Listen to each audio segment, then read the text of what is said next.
বাজার শেষ করে ভ্যানে উঠলাম। এখন বাড়ির দিক আসতেছি। বাজার করেছি অনেক, মাছ কিনছি, বেগুন কিনছি, কিনে এখন বাড়ির দিকে। দেখেন ভ্যানের উপর বসে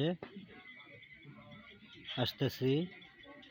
এটা কিন্তু ভ্যানে বসে আছি, ভ্যানেলা চালাচ্ছে। এখানে মানুষ কিন্তু আমরা 4 জন। দেখেন বাজার থেকে আমরা ভ্যানে করে বাড়িতে আসতেছি। বাড়ির দিক এখনো আইসা সারি নাই, ওখান থেকে অনেক দূর। দেখেন